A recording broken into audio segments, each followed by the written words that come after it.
So I do want to welcome you to my Real Talk with Robert YouTube channel. I know that we've been trying to coordinate a time for us to get together, and I appreciate you, wanting to sit down and talk to me about your story. Of course. Would you like to take a couple of minutes to introduce yourself and tell us who you are? Yeah. My name is Mike Thorpe. I am a Marine Corps combat veteran. Um, I I was in 2000, 2004. I was Iraq campaign, and during Iraq, I separated my spine, and not too long after that, I had really bad spinal injury, and so that kind of um, slowly, kind of edged me out of the military. And besides that, now I am a husband, a father. Lots changed in almost 20 years since I've gotten out. Yeah, thank you. So, what led you to wanting to join the military? So, it was just a culmination of, um, not going to school, I would say. And, I really really wasn't big on the whole school thing. Didn't go to high school, never stepped foot into a high school. Um, and, you know, when you don't do that, you find yourself hanging around with a not so good crowd of people, we'll say. And so I got into a lot of trouble, and it was just one of those kind of epiphany moments when I was working in a restaurant, and there was one of the owners was a Marine, and so we kind of talked about it, and just remember the whole idea of uh, discipline and having some sort of goal, having some sort of um, almost almost like your big why. Because at that point I couldn't tell you what my big why was, but I was really in a place where I wasn't going anywhere fast. Um, Not a lot of options because of the whole school situation, and so he, as far as the first person that I met who was you know active military. He was one of the owners of the restaurant. He was reserve, but he was active. Then he went on reserves, and then one of my really good friends enlisted in the Marines as well. And so I got to see that kind of play out, and I was like, wow, if he could do it, maybe I could do it and actually do something with my life. Would you say it's accurate to say that you saw his life, you saw him, let's say, having a business and appearing to have uh, some kind of a career and some kind of a, what do you call it? In other words, you kind of saw him as someone that you could be, right? That you maybe come back as a more mature, more responsible person, and having some kind of a goal and career after that, right?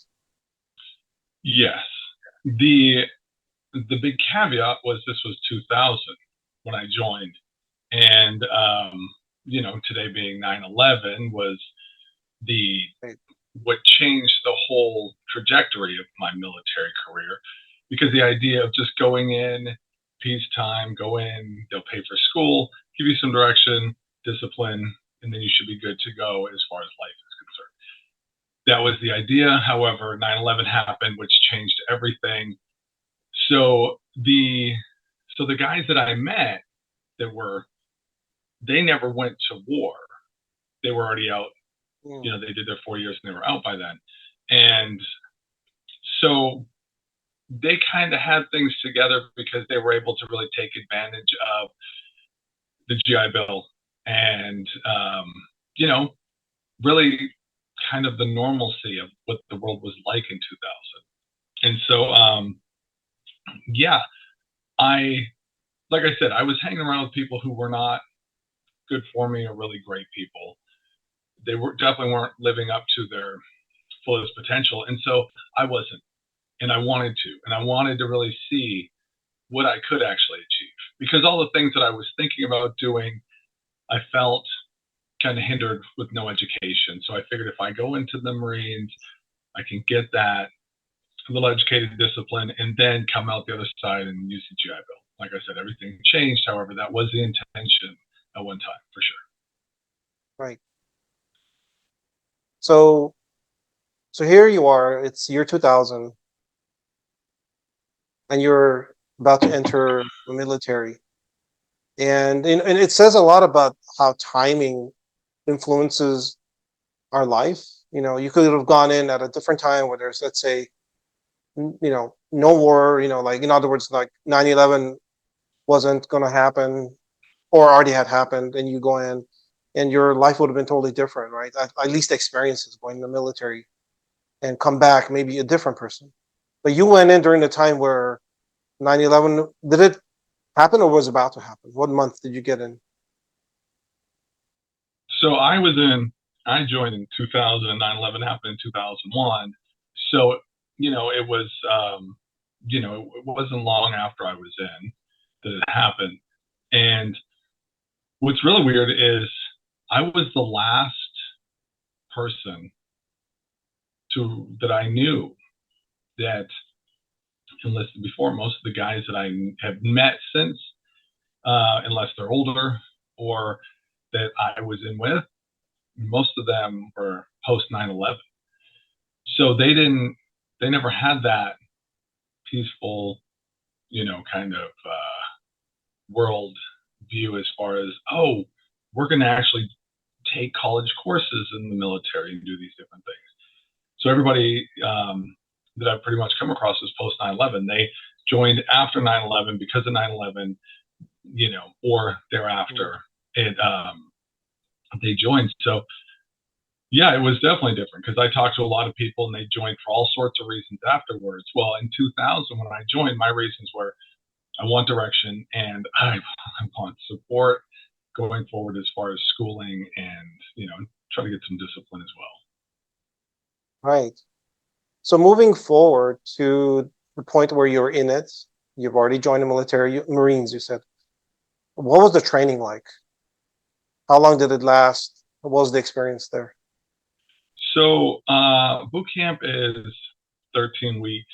Um, Yeah. and then you go to, you know, um, Marine combat training or School of Infantry, depending on what you do. Then you go and you get trained in your specialty, whatever your job is.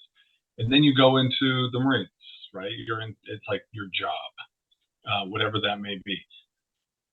Um, so that's pretty much the regular run of the mill military training, or for the Marines, Marine training. So on the flip side of that, 9/11, we were in Okinawa, Japan when it happened, and thereafter we started doing workups for what was to come.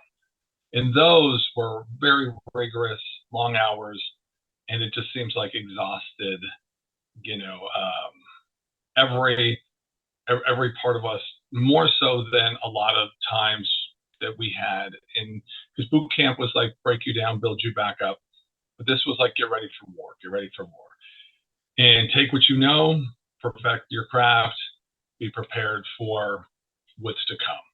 And so that training lasted, let's see, 2001, September 2001 into early 2003. We went to Iraq because in 2001 we were on a aircraft carrier heading towards Afghanistan, and then um, we got switched out because we were in Okinawa too long. So other guys came in. It was a whole logistical kind of chaos because nobody really knew what was going on. And so, in yeah, I would say in all, it was probably a year and a half that we did a lot of workups, and it was really intensified training at that point because it was no more, you know, preparing for whatever potentially could happen. This was preparing for desert warfare and preparing for, you know, specific areas, specific regions, I guess. What's going through your mind when you're in that state where you're trained and suddenly knowing that you potentially might be involved in war? How does it feel? Something that you didn't expect. right? Yeah, no, it was, What is the because emotion we of were it? in Okinawa, and it was really like, we were on, like vacation a lot of the time, it felt like, because when you're not training, you were able to go out and see the ocean, see the different parts of Mhm. Japan, different places, and, really experience that. Now, 9/11 happens and everything changed to whereas it's like, oh, but it's really kind of, nobody really knew what was going on, at the beginning. Uh, and it took a long time to kind of, I guess, put together a plan of sorts, whatever that looked like, for that that part of the government. But most of what we were doing was we were, so it happened, but it wasn't. It's not like, we were invaded and we had to defend our country. It was more like, well, we're pretty sure we're going to war somewhere with somebody. That's kind of what Mm. the idea was. So it's like, I guess it would be like playing in the NFL, right? And you're like, we're doing this to get to the Super Bowl. And then, say you're a backup quarterback and, like Tom Brady, backup quarterback to Drew Bledsoe. Drew Bledsoe gets hurt. Tom Brady comes in and look what he did. And that's really what happened is it's just, we were just waiting and then all of a sudden it happened and then we went. I would say when we got the orders that we were going to war and everything was very hush hush, you can't talk about it, you can't discuss it, that kind of stuff. That's when it really became, because we were training for a long time after 9/11 before really anything happened. And so, um, I would say it wasn't so much 9/11 happened and it just really just threw everything into chaos. And then it was when we got the orders that we are going to somewhere, right? We're Mm. going to Iraq.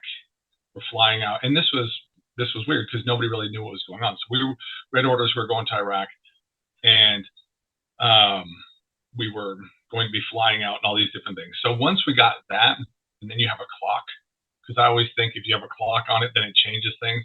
Like the inevitable, potentially maybe we go. That's one thing, but it's like okay, 30-day countdown, then we're going. That was, um, the hardest day of my life was probably, family dropping me off back at Camp Pendleton and then transitioning to get on the buses to go to March Air Force Base to start the journey. Really, that was probably the hardest day because that's when it hits. What was it hard about it? Well, just all of a sudden knowing that, you know, you, because everything we were preparing for, um, is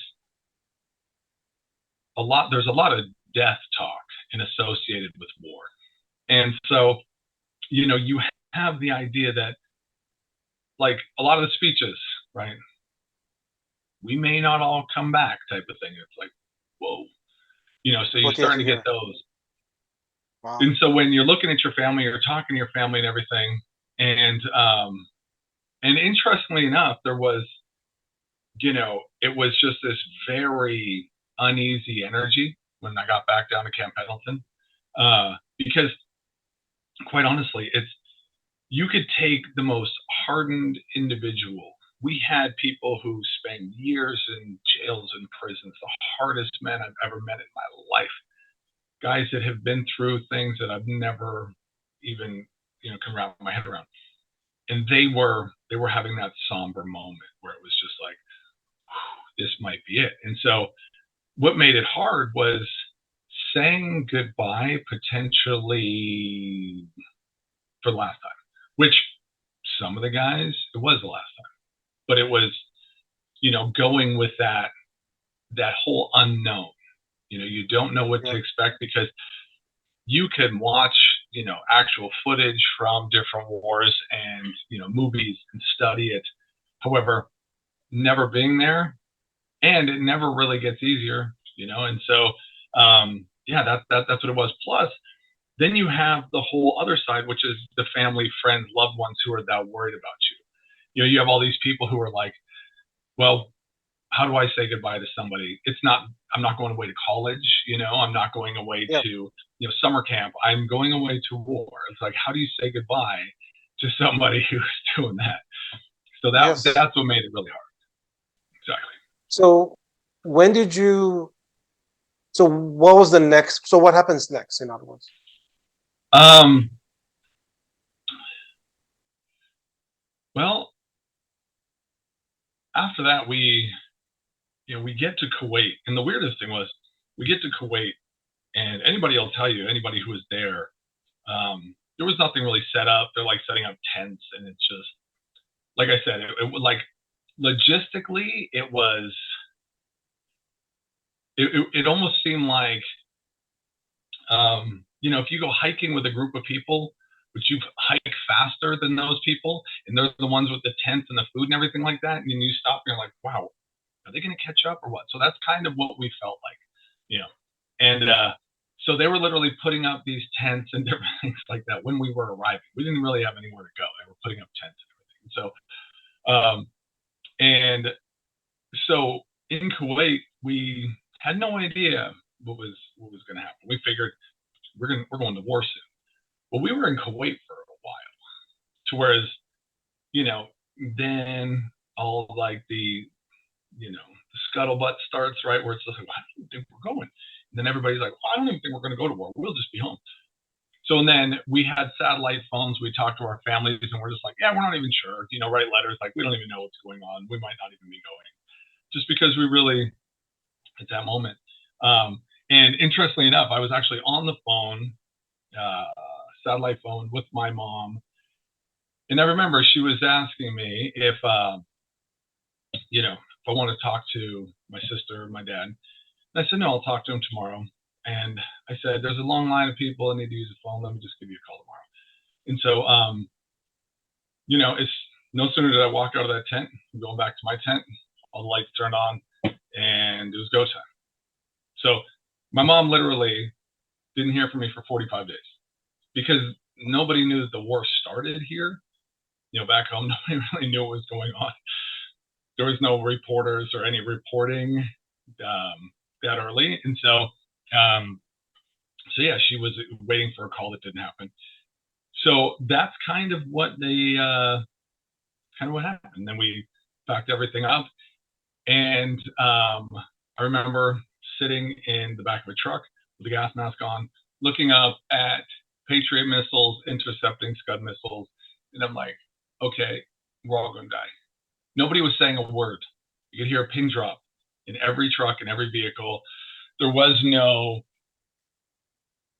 you know, there was none of this like at that moment in time. There was none of this like, you know, how they show on TV, like everybody's like, yeah, let's go get them. You know, it's just like there because there was so much unknown, right? There was Yeah. like we didn't have a lot of air support early on, you know, because like Desert Storm had, you know, I think 128 hours.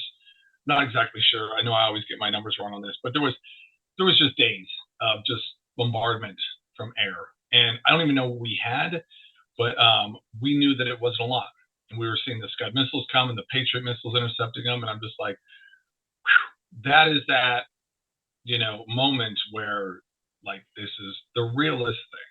Because as Yeah. soon as you think it's not going to happen, then it's the realest thing. Then you know we are off and heading into Iraq from Kuwait, and at that point, you know, we started getting incoming, artillery and you know all these different things, you know, which was very nerve wracking at the time because they could train you for it, and you can get trained for a lot of things, but until you know somebody's actually lobbing rounds at you, you have no idea how you're going to act, and so which always brings me back to the whole idea of 9/11 on the planes when everybody's like, oh, if I was on those planes, it would have been different. It's just like, yeah. And I hear a lot of people, if I was in there, it'd be different. It's just like, Right.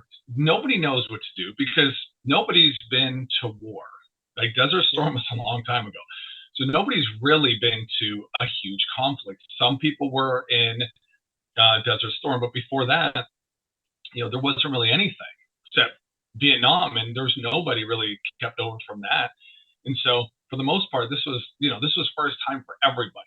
And so there was nobody who's like, oh yeah, no, we've been here, we've been to the big game before, we know what we're doing. Um, Logistically, it was a nightmare.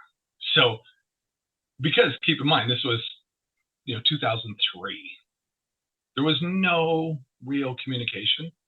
Like the Marines didn't have communication with the Navy, who was firing Patriot missiles. We didn't have communication with the Army. We didn't have direct communication, right? So it's really weird to think about that we had to like almost call an operator and be put in touch with this person, that. So that's what really made it. That's what really made it complicated. You know what I'm really confused. I'm not sure about is I would love to ask is what was the cause of the miscommunication? Is it because lack of technology, or is just everything is just happening all of a sudden? Everyone's trying to figure out what's going on, what to do, and so on and so forth. What was the reason for all that miscommunication or lack of that? It was lack of technology was a big one because since it was 2003, you know, like cell phones weren't what they are today. The digital age was not really there. Okay. Most people didn't even have an email back then, and so Wow. there was that. Plus, like I said, nobody's ever done this before, and Mm, nothing showed like that because it's really been since before anything of this technological age where we had to all work together. And it's easy when you're doing training missions in Southern California, working with the different branches, because you can see them, oh, yeah, this and that. But when you have to call in for air support from the Air Force and you're in the Marines, and you can't just pick up and say, hey, Air Force, right? It's got to go to this and to that and to this. And it's just, geez. it's stupid. It was really kind of a stupid thing. Plus, we were moving so fast. We were the fastest moving unit in history. Like if anybody needs to see how you win a war, at least up until the point to where victory, right? The whole thing was we moved further and faster than anybody in history. However, we ran out of food, we ran out of water, we ran out of gas, we didn't have any communication a lot of the time. Amazingly enough, we pulled it off, I guess, in the first wave up to Baghdad, it was kind of pulled it off. And without all that communication, everything, it all worked enough.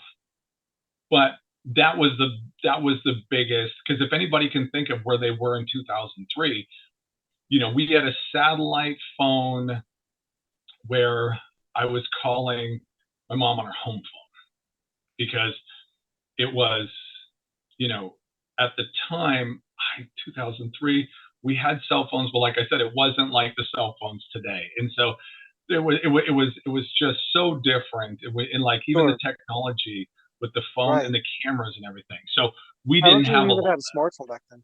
Yeah. that. Right. And as far as like satellite linked anything, we had certain satellites, but we didn't have the amount that we did. There wasn't a lot of and that's the weirdest thing. It was I was talking to somebody who worked in that department thereafter, and they said the first thing is plus the other thing too is nobody wanted to not be in charge. That's the biggest part about it, right? Where it's like you get you know the president and his advisors on down, and then you have different generals and everything like that, and it's almost like, well, who's going to, you know, do we really want the Marines calling the Air Force for, this? Do we really want the, Army calling the Navy? It's just like, it was really stupid, but it's that whole thing where it's like, you know, it wasn't thought out because nobody thought, like the Army didn't think, well, I might have to call the Navy or the Air Force. Like it was really kind of a stupid thing because we're also focused on our own thing. Like, oh, we're the Marines or we're the Army. It's like, we're just doing our thing. And then you work with each other and you're like, you know, you have no idea who that is over there until you get word that, oh, that's an army convoy. It's like, oh, okay, cool. Like you can kind of tell, but you really don't know. And so and mostly being the lowest on the totem pole, we were like the last one. Like we had there would randomly be like Navy SEALs and Force Recon snipers and Delta and stuff like that, just walking through our positions and riding on our trucks for a bit just to get to the next place and everything. It's like our commanding officers just found out. It was just like it was literally thinking on your feet, like I've never done before. It was amazing, but yeah, it was. We lived to tell about it. Well, a lot of us did at the beginning. Right. So, what was your training? What was your specialty? I was in artillery. Artillery. And did you engage in with others, basically, like in terms of you're in a situation where you're having to shoot and see people maybe dying, whatever. What did you experience? Did it ever Yes. get to that point? So every day from the first day we got into Iraq till the day we left, we were, shooting, being shot at. We are the most forward artillery unit a lot of times, Yeah. um, which is that whole thing, right? Like when you're hiking and everybody's behind you. We were never supposed to be in front of the tanks. But however, we would Yeah. go, and then next thing you know, the tanks would come rolling past us, and we're like, holy shit, we were completely exposed out in the middle of enemy territory, basically. And so, Yeah. yeah, no, we got shot at so much, we got used to it pretty early on. Wow. And Did you get yeah, and then shot? you see, what's that? I'm sorry to cut you off. Did you ever get shot? No, I see. Good. I didn't get shot. A lot of people, it was mostly, you know, um, we'd see mostly like, the explosions and things like that. There wasn't a lot of, because we were moving so fast, like Saddam was on the loudspeaker telling everybody that we weren't actually in Iraq, let alone Baghdad, while we were firing into Baghdad. It was the weirdest thing. It was very surreal.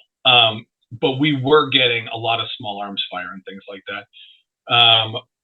But no, luckily, not a lot of us got injured as far as that's concerned. Like I said, the roadside bombs and stuff like that really became a thing. More of a nuisance, but they really became a Are those called IEDs? thing. Okay. Right. Yeah. And those were, um, so you have a war, and then you're fighting a war, and then you realize that changes at a certain point, and it's almost like, well, we won or whatever happened, right? Like that victory speech that was given, oh, we won, and then but the war maybe what might have been over. However, there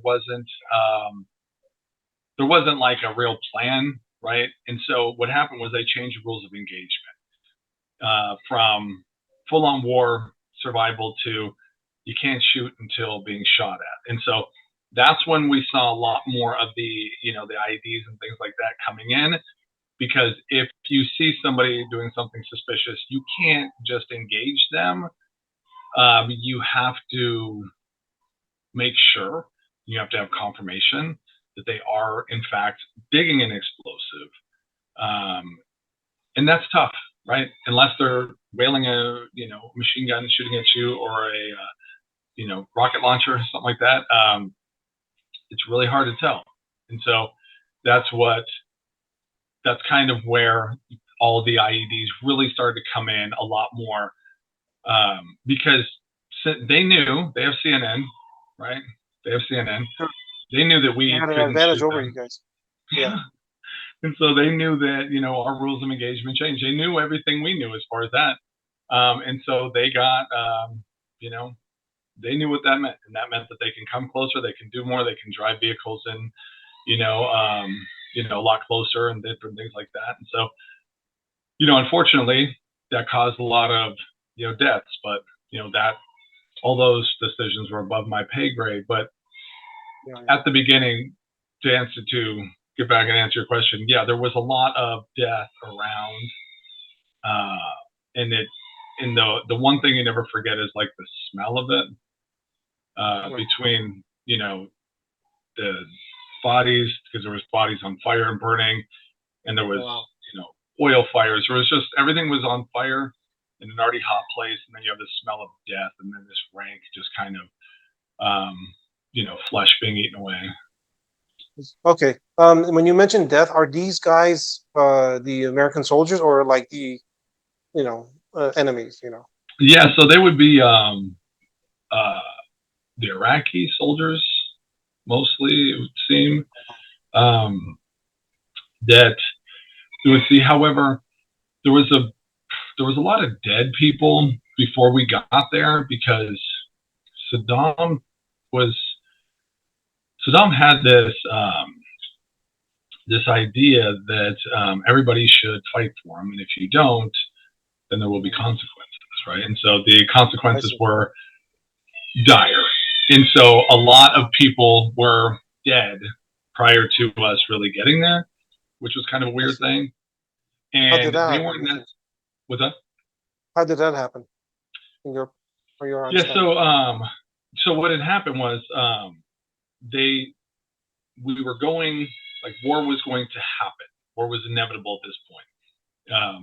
And so he was stockpiling munitions and men, fighters, different things like that. And so he was literally going village to village with his people, not him necessarily, but his people were going village to village saying, "You want to fight for Saddam?"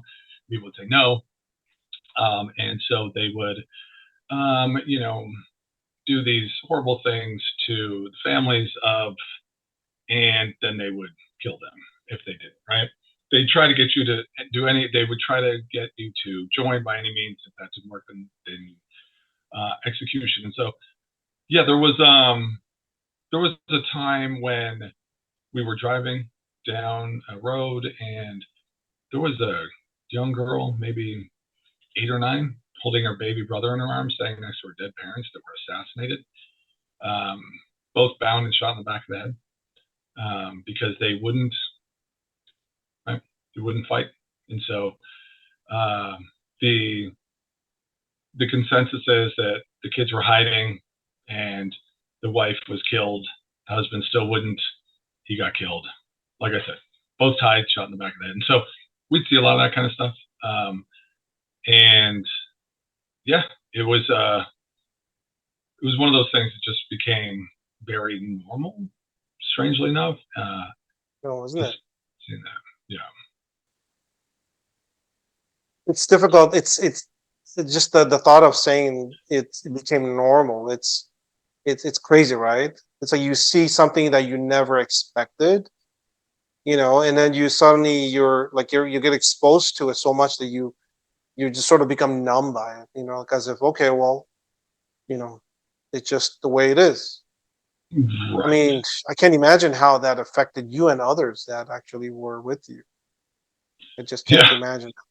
Well, when we first started talking about this, over the phone and kind of text back and forth, and then got your email with the information in it. Well, it made me start thinking, right? Because a lot of the questions around a lot of this were like, what's it like to come back? What's it like to transition? And it's like, well, there's that, right? Like when you know, I remember sitting in a combat veteran support group, and we're all talking about our issues while Americans are burning down their own cities, and chaos is ensuing in the streets, and it's like, and I remember saying to the guys, or the people rather in the group, I was like, and we're supposed to be the crazy ones, right? Like we're supposed to be the crazy ones. We went through all this crazy stuff, and we're supposed to be the crazy ones, but look at what's happening. And so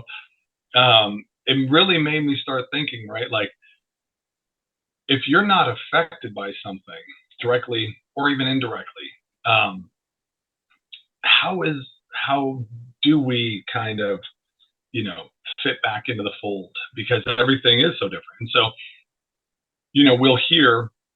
I remember not too long ago I was talking to a really close friend of mine about you know empathy and feeling bad for people, and seeing homeless and seeing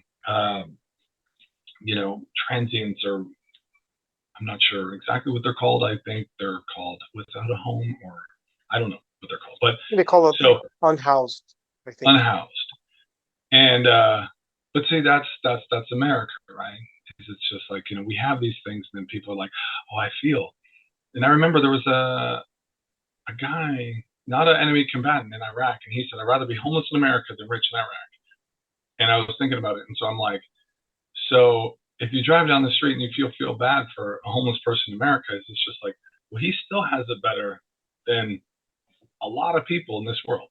Even though he's homeless here, still better than most people. Let's just say most people, right? And that always sat with me. And I remember people were trying to hand us their children, take them back to America, because what happened in Afghanistan when we left, Iraq when we left, right? I mean, we still have a certain presence, but it's just like what happened, right? Like we will never, America will never, even though we had 9/11 in Pearl Harbor, we will never have to live with that. And so it's very hard to really kind of feel, right? Because when you lose all feeling in something like that, it's really hard to come back and, try to have this spiritual connection and feel and be empathetic and just be like, oh, everybody has their issues and problems, right? And I remember really early when I came back after war, I was standing in a line in Starbucks and somebody was bitching about their coffee. And I'm like, and I had to leave. I just left because I'm just like I couldn't put myself in that person's shoes anymore, right? And I'm just like, wow. And so that's where it's definitely been tough, because you literally you're desensitized, like legitimately desensitized to most things that you see. And it's not just because of what you saw and experienced, but then it's just, you know, everything that you grew up with thinking that you knew, and then you see this in life, and then you come back and Yeah, see this. And so complete dissociation, and you're just kind of numb to pretty much everything. I could imagine that. Yeah, it really changes you as a person when you go through such traumatic experience and you become humbled by it. That was a really interesting that you mentioned. Interesting thing that you mentioned about going to Starbucks and then noticing somebody complaining over some minor inconvenience. Mhm. I see that all the time, and that really bothers me. Whether if it's at a supermarket where somebody just so irritated over having to wait a little bit longer, the line is this, or somebody's not working fast enough. And I get it. We all have our places to be, things to do, go here or there, and there's so many things to do. Life gets busy, and sometimes we don't have the time to be waiting. But I could imagine what you went through in some ways has benefited you in post-military life in terms of not making a big deal over things that are generally, not that big of a deal to make a fuss about. Like, can you elaborate more about that? How that has affected you in a positive Yes. way, I guess. Yeah. Well, so it's like a double-edged sword, right? Because you you don't really have patience for a lot of the people, as far as, like I said, right? Like you said and worded it perfectly. A minor inconvenience, right? It's not a problem. It's not an issue. It doesn't matter. It's actually nothing. You're just making it something, right? And so, because most of the time we get caught up, right? There's so much going on, and it's one thing, and so that's where we direct it. A lot of that kind of stuff, yeah. I would say, I mean, even my newborn screaming and things like that. Amazingly enough, it doesn't bother me that much because of the chaos that war taught me to live through. That was easy. However, um, when I see somebody losing their mind, yelling at their kid because their kid is crying, that's one of those things where I'm like, you know what I mean? Like that's where my see, I could see, okay, kid crying, fine. Parent yelling at the kid because the kid is crying. I'm just like those are those kind of things. But the biggest thing that I would say, that is where the double-edged sword comes in, is because a lot of things don't bother me, but then a lot of things bother me more than they should. Meaning, um, let's say you you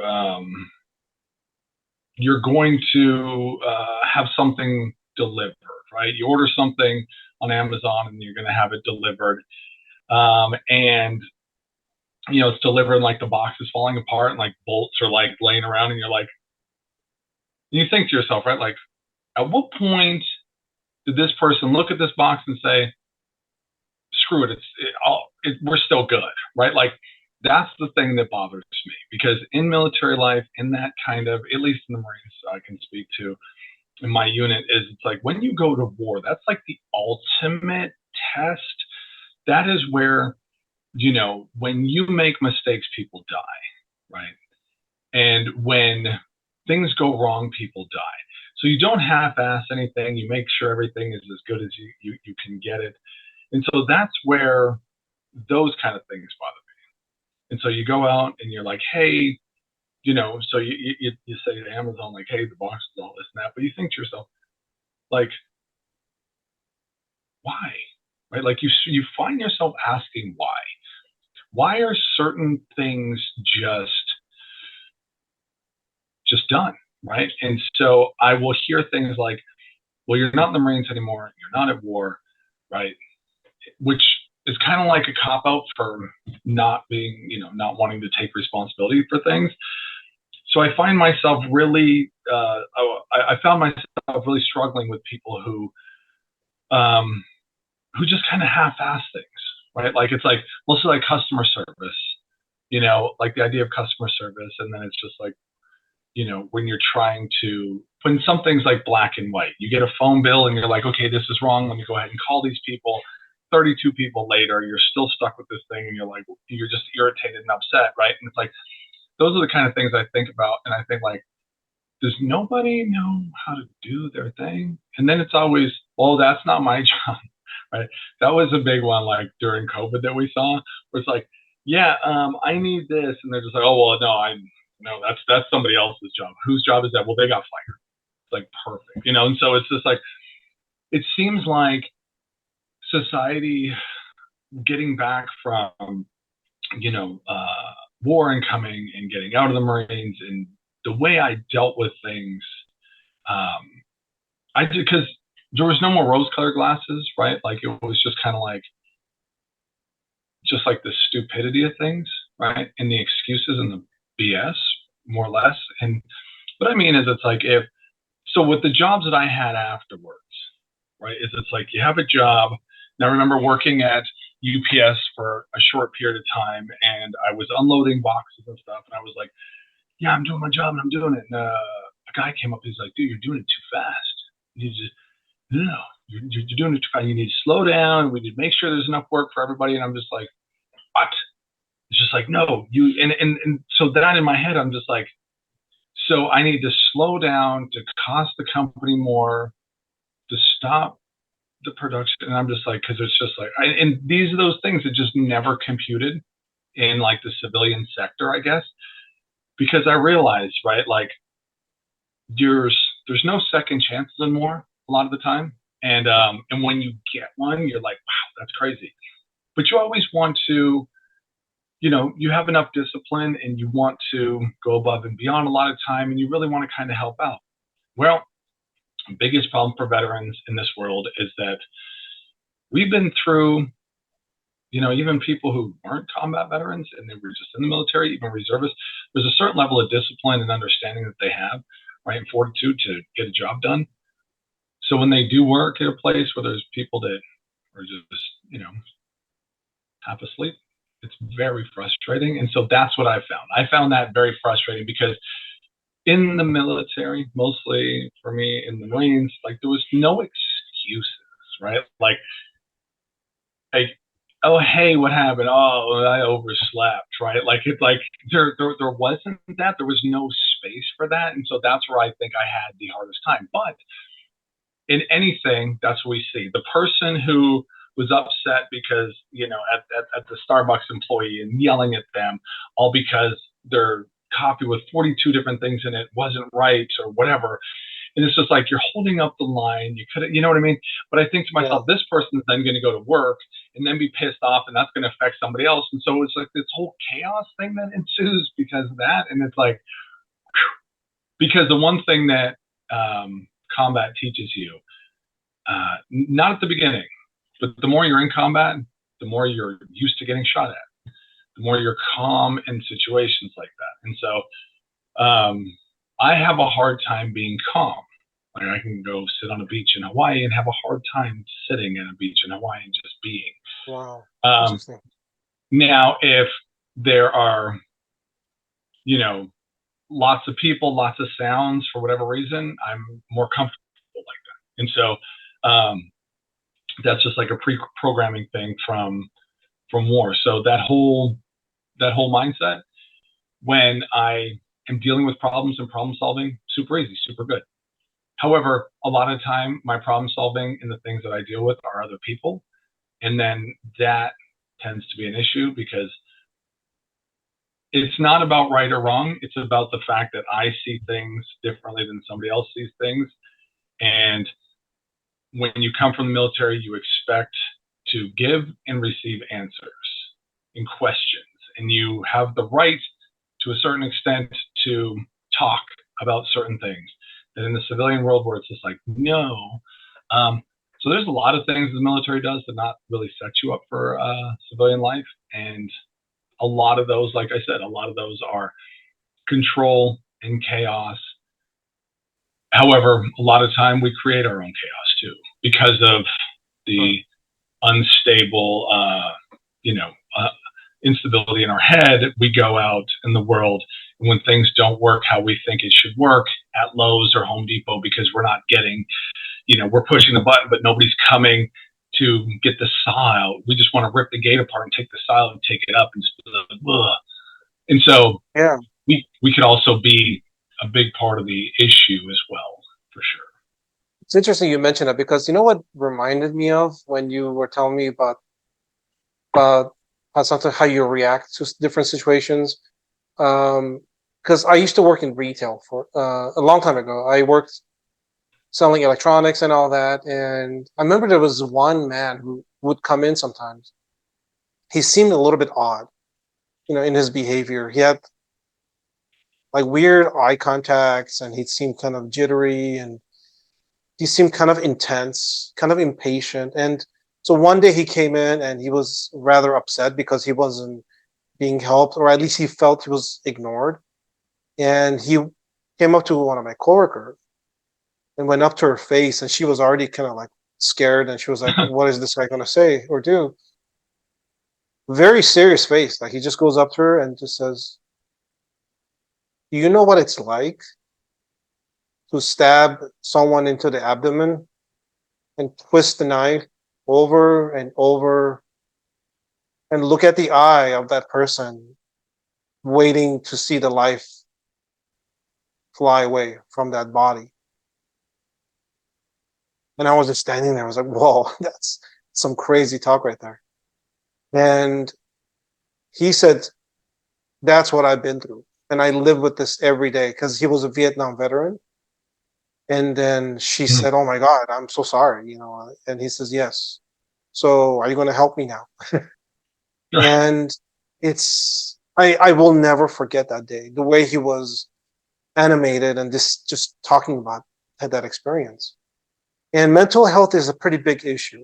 I've talked to people who served, even not even in war, but just been in military and experienced their time away from their family and stress that comes from that. And I don't know, but it's a big problem. What is your experience in terms of your mental health, and whether if you engage in receiving services, and how did others that you know of cope with the mental health aspects of military life, especially those who actually were in war? If you could elaborate on that. Uh, yeah, so I would say, it's for myself, I'm all about it. I am, just because, I got sick and tired of trying to, trying to change the system. And that's really what it is. You come out of the military and then you're like, you know, I'm not changing whatever. I'm right, you're wrong type of crap. And most of the time, like if you follow anybody, uh, combat, you'll see destruction. Pretty much everybody I've ever known who has gone to war has destruction in their life. And usually until they start getting help is when it stops, or at least changes or slows down. So much of what, you know, because so it's interesting enough. So I got out in 2004, and most people were really just enlisting that I knew in like 2001, 2002, 2003. So the VA wasn't set up because there hadn't been a war. This whole PTSD talk, this whole like mental health thing, they weren't really set up for what was to come. It was really like the hospitals, like during the whole COVID thing, right? Where like nobody really, like, this just came out of nowhere. And that's exactly what the VA was dealing with. And so, it was tricky because you're trying to get into something and there wasn't a lot of resources at the beginning. Now there are more resources. However, it's still, navigating that. Plus, just admitting, right? Like that's always a big thing that I find. Y'all talk to people, and it's always the people who say, "There's nothing wrong with me. I don't have an issue." It's like,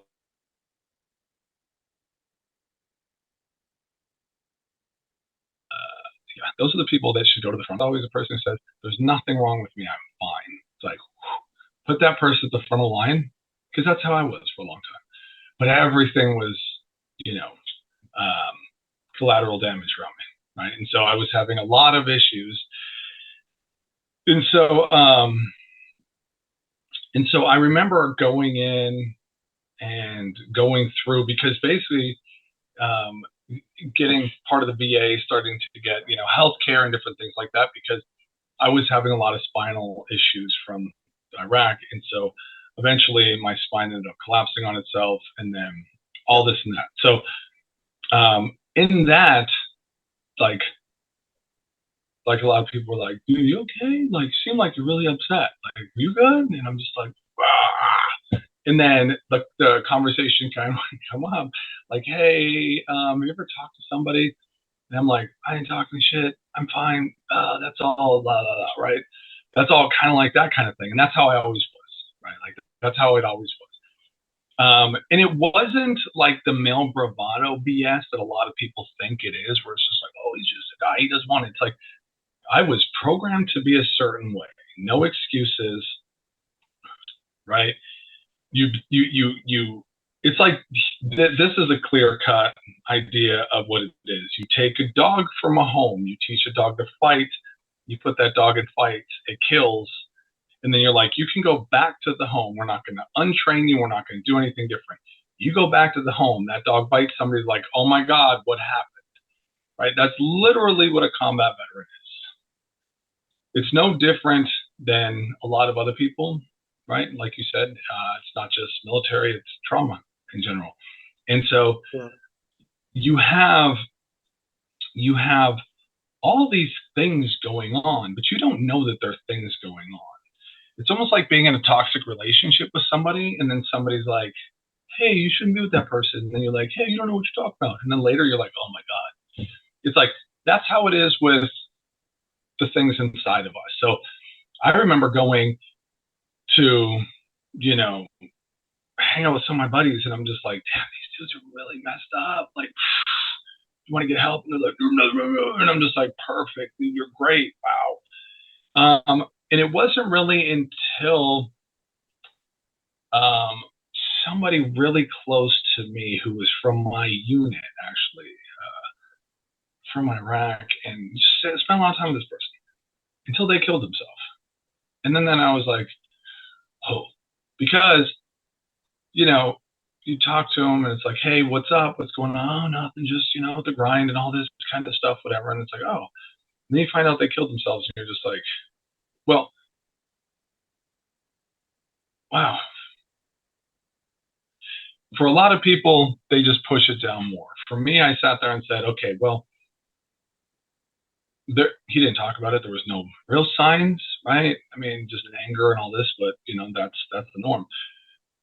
But I realized, like, almost being kind of like, you know what? Let me just look into it. Let me just kind of let me just feel it out, because I couldn't, because at the time I was able to look at it and say I didn't have any meaningful connections with people, you know, crap and everything like that, right? Like, it was just anger. It was just, you know, I wasn't connecting with people. There was all this stuff, and I realized that, and I couldn't just avoid it. I didn't want to avoid it, right? Because there's only so much you can drink, so many drugs you can take, whatever. You're either gonna, exit life that way, or you're gonna stop and be like, I can't do this anymore. And so that's kind of where I started to get to. And so, but like I said, the VA didn't have a lot to offer. So navigating through that was a long process, and tried every medication known to mankind. But then I got into therapy, and then I realized, like, this was okay. But like, the weird thing is, people talk about, oh, there's a big stigma around like mental health. And I'm just like, I don't find that there's a stigma around mental health. I find that there's a stigma around the idea that there's something wrong. And that's where I pushed it away for so long. People are like, oh, you have PTSD. And I'm just like, no, because if I accept that, then that means I have to accept that there's something wrong with me. And so that's one of the reasons why, myself and others included, right? Like, oh, you're a rape victim. There's something wrong with you. You need to go because you have a disorder now. It's like, there's no other word for disorder. Like, oh no, that means you're perfectly normal. You're just disorder, right? Like, you can't say you have a disorder and still normal, or your everyday self. And so that's the idea that I had, and I think that's the idea that a lot of people have, that I've come across. Is it's just like post traumatic stress, fine, disorder. Wow, no, because most people I know who went, like, we saw what happened with Afghanistan, right? Like, there's people that died in Afghanistan. There's a lot of stuff that happened in Afghanistan. As of recent, we exited there. There's a lot of questions about it, right? There's a lot of families with um, you know, people who died over there. They're just kind of like, well, what's up? And I remember talking to some guys after all that happened. They're just like, dude, I think my whole life was a lie. They ended up killing themselves, a couple of them, but it was just because of the idea that they went to war. They were fighting so hard against the status quo that it was actually for something, that actually meant something, right? Because to a lot of people, like, I remember talking to somebody, they're like, this wasn't World War I or World War II. We weren't fighting against Hitler and the Germans, right? We weren't doing that. We were doing something that nobody really knew. But after the exits from these places, it was almost like, ooh, like there was a lot of us. There was more of a sting to it than there was pride. And I think a lot of, people were super prideful, military, this and that. And then it was just like, well, what did we do? What did we accomplish? And so I think there's a lot of people holding on to, and I know, other people that have traumas included, right? Like, whether it's like a rape victim trying to hold on to some sort of normalcy, because as soon as they feel like, if I say I have post-traumatic stress disorder, if I go to therapy, then I'm actually buying into the idea that there's something wrong. And so they rather hold on to what they feel is right, and that little bit of control. And that's what I was doing. That's what so many others have done as far as mental health, is because the stigma, in my opinion, isn't around mental health. The stigma is around right and wrong, because we feel like, as a nation, we should be able to tell people, just walk around, you're right, you're wrong, you're right, you're wrong. But to no real effect, or no real organization to it. And that's the problem. So you'll have people who say, you went to, like, I literally had people who said, you went to war, you did the president's bidding, you killed a bunch of innocent people. This is when I was back like a few months from the war. And I'm just like, so that's what I was dealing with. And I was dealing with that for years. And I had to tell myself, that's not true. You did something. You liberated people. You whatever it was, right? I had to justify it in my head. Well, I was so busy justifying it and holding on to that justification, as most trauma victims do, that we can't do that and say I'm going to therapy for this. And so that's where I think the big problem lied with me and a lot of other people, is that, you know, they're holding on to a belief that they once had because that's all that they have, as opposed to letting that go in order to see what's next. And so that to me is that was it in a nutshell for me, for sure. Given what you know now versus what you didn't know, when before you joined in, would you re-enlist? There's a reason why recruiters go after 18-year-olds, right? But they Yeah, start off when they're 15, 16, 17. They go after them when they're 18. The problem is, when the older you get, the more you know, and the hmm more you want to know.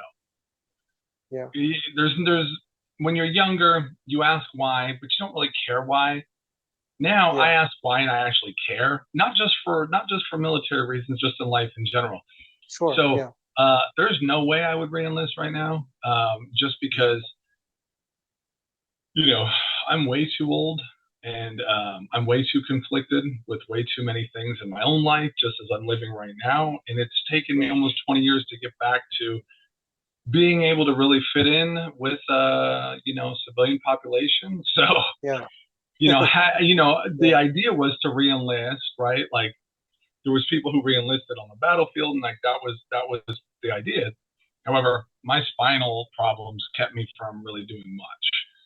And yeah, so I not only could I not reenlist, but there was a lot of time when I was finding myself, um, you know, trying to get, medication or MRIs or CT scans or whatever. So yeah, that right, yeah. But for me, because the whole pride thing, like I said, the whole pride thing was short lived.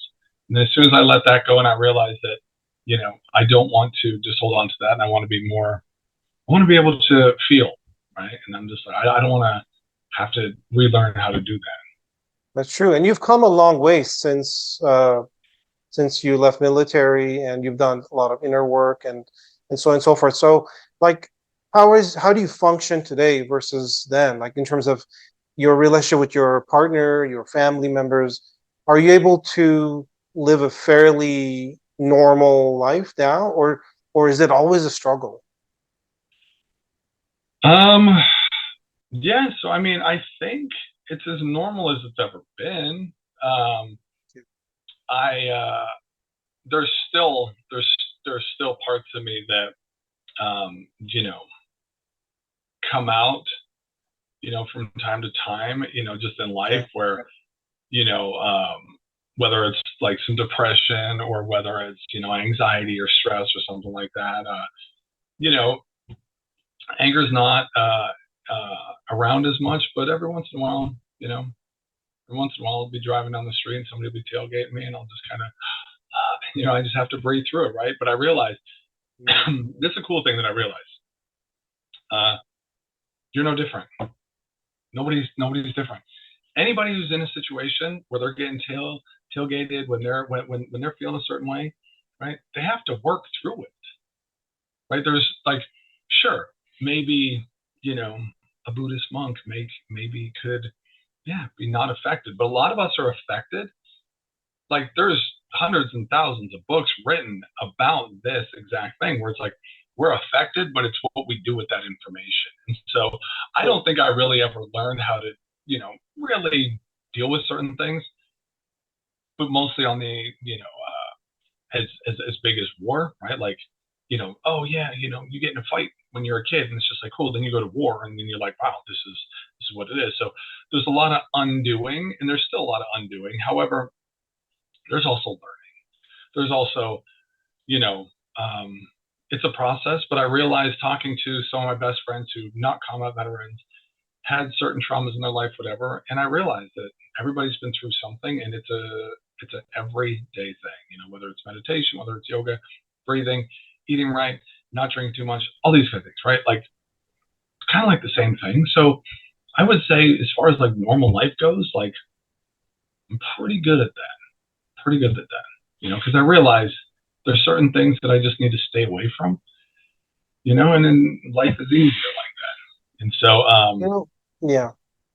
You mentioned about all, we all are essentially same. At the core level, we all are very similar. It doesn't matter where we come from, doesn't matter what part of the world, right? What color is our skin. When you remove all those things like beliefs and traditions, culture, and so on and so forth, religion, we really are quite similar. And I think that's one of the things that I struggle about war, the thought of people getting into war mm, is you're potentially killing someone who's very similar to you. mhm. You're killing someone who is somebody's son, somebody's husband, somebody's child. And that's the thing that's really frustrating for me.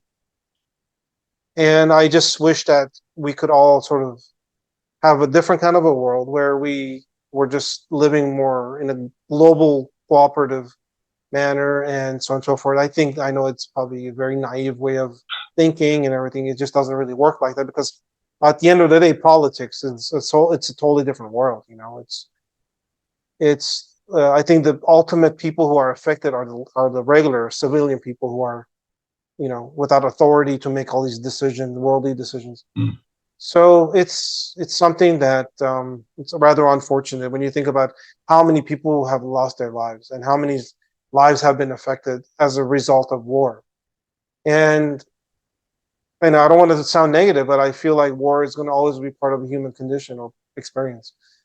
So, but I mean, I'm glad that I was able to speak to you. I know we could go for so long and unpack so much more. I wish we actually Mm. had more time. But what can you like tell us before we go in terms of just to like summarize everything, just to kind of like wrap it up, give some final thoughts, maybe some advice or anything you want to like add to the people that are listening about your experience. So war is inevitable because um, people are stupid. There's no way around it, and that's really what it comes down to. War is inevitable because we're willing to walk into a Starbucks and cut a worker down because we are not happy with our coffee. That's why wars happen. Wars. We always think wars are these things that are just outside of everything. Wars happen because that person convinces somebody else Starbucks is bad. That person convinces 10 people that Starbucks is bad. They start a movement that Starbucks is bad. Therefore, next thing you know, there's a boycott against Starbucks. Next thing you know, there are people lining up and harassing people at Starbucks. That's how it works. So all that has to happen is you have to have, something happen where, you can get enough people on your side of the fence to hate somebody else and convince them that, like I said, a lot of 18-year-olds, a lot of kids fighting these wars, because it's really easy to convince them that there's an enemy. There has to be. There's no way to live. There's an enemy right now. We have a election coming up. Everybody's your enemy. Instead of just saying, who cares? Like, who cares? Your coffee's wrong. Hey, just be grateful you have coffee, right? Like, if we could do that, then sure, there wouldn't be wars. But we can't do that. We can't even be civil. And so, like I said, we're not fighting Hitler and the Nazis. We're not fighting, that. We are fighting each other because, if they can keep us hating somebody else, if you hate somebody else, that's enough to start a war over. That's all that it ever takes. It's just enough hate. And so, unfortunately, wars are inevitable because kindness isn't. Kindness is not inevitable. You really have no idea when you go into a Starbucks and you tell the worker that they're a stupid piece of shit and they go home and kill themselves because they're dealing with something. But you just put the final nail in their coffin all because you were having a bad day. We don't realize the impact that we have. We don't realize how different we could be if we're just like, you know what? Thank you for this coffee. Oh, is it okay? You know what? It's perfect. Who cares? but Exactly. we do. And so, yeah, war's shitty. War's real. And it's hard to come back from. It's hard to walk that back. And that's what I find. That's what I find so often. But so is everything else. War is no different than war. War. Everybody has some sort of war, whatever it is. There's a war inside of everybody because they're all dealing with something, some trauma from their past, something that happened. I talk a lot to prisoners, people that were in prison and then they're out, and there's certain level of conditioning. It's no different than military. It's no different than anything, and that's really what it comes down to. It's like the one thing that war taught me is that there's no coming back from what I've been through, but I can go somewhere different because I choose not to hate today. I don't hate anything or anybody just because it's not worth my energy. Because hate is the only energy that will cause war. So it doesn't matter anybody listening, if you hate something, if you hate yourself, if you have hate in your life, and look, I used to have a lot of hate and rage, got arrested a lot of times, got in trouble a lot. I don't anymore. Because if you let that go, there's no conflict for you at that point. Sure, people might want to start conflict, but you don't ever have to be in that conflict. You never have to be in another conflict if you just let hate and rage go. And it's not about this whole, just love everybody. And it's not about that. It's about grace. Because we're here today. Most people who complain are people who have more. You hardly hear the guy or girl that's missing a limb competing in, their version of the Olympics on the, cross-country run. You hardly hear them complain. Yet, people who have 2 legs complain. We always complain because we don't know what we're even complaining about. And so I just feel like at the end of everything, it's not even just therapy, it's just connecting, finding that connection again. And that's really what it is. Because if I say to you, there's the only thing that's different between you and I are the experience that we've had. You take a human body, 99.99999%, you and I are exactly the same. The only little percentage of the experiences that we have. But that we're willing to kill over. Not the fact that flesh is flesh and all this. No. We won't kill over that. We'll kill over that very small percentage. And we need to get away from that. And that's my feeling on it. Thank you. Well, Mike, it was a pleasure to talk to you. And I want to thank you for sharing your thoughts, your experiences. I am sure there's so much more we could have covered, but maybe that's something we could do in the near future again.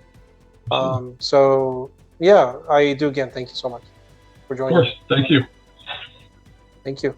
So is there, would you like people to be able to reach you if they want to further the conversation, or did you want to share your socials, or should we just leave it at that? Sure. The Mike Thorpe. It's TheMikeThor. The Mike Thorpe, pretty much everything. And that is my socials, and pretty easy on to Instagram? follow. Yes. Okay. Great. Sounds good. Thank you so much again. Well, thank you for your time. I appreciate it. You're welcome. You have Talk to you soon. Bye-bye.